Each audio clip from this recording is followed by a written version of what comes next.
épuisement extrême, avec des corps affaiblis, sans plus aucune force.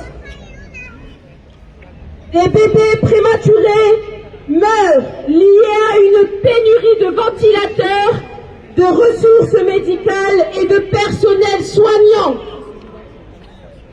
Une pénurie de carburant qui paralyse les hôpitaux, ils détruisent les sources d'électricité qui entraînent une paralysie des équipements vitaux tels que des incubateurs et des couveuses.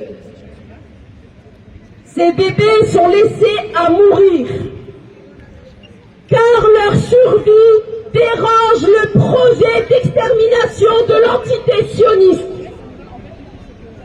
Un véritable drame, c'est un désastre et les mots sont faibles pour pouvoir définir la situation actuelle en Palestine et plus précisément à Gaza. Une famine s'installe et le véritable désordre, c'est de laisser mourir un peuple en silence sous les yeux du monde. La faim est utilisée comme outil de soumission. Ce n'est pas une crise humanitaire, c'est une stratégie politique meurtrière menée par Netanyahou. Gaza subit un mécanisme mortel. C'est une trappe humaine.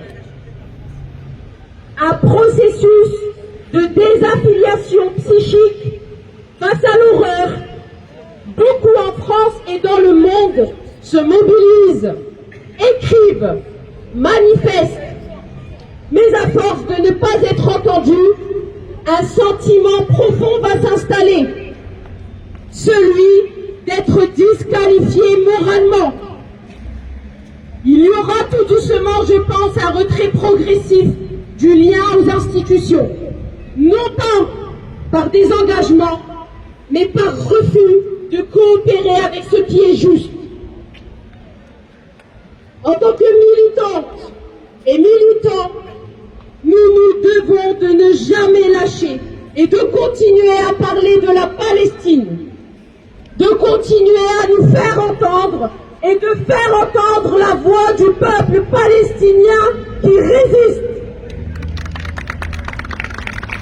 Continuons de boycotter les financeurs de ce génocide, comme Carrefour, qui sponsorise l'armée génocidaire en leur offrant des colis alimentaires et en s'implantant sur des territoires occupés illégalement par des colons israéliens.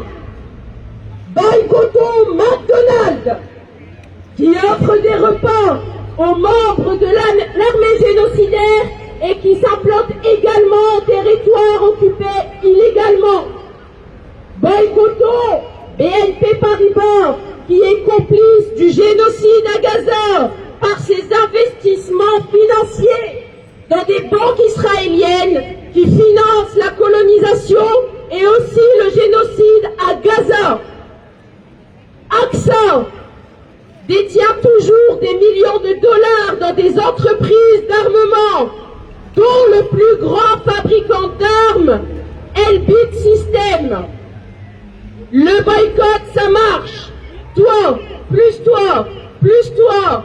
plus nous tous, ça va faire des millions. Arrêtons de contribuer aux complices du génocide à Gaza. Vive la lutte du peuple palestinien et vive la lutte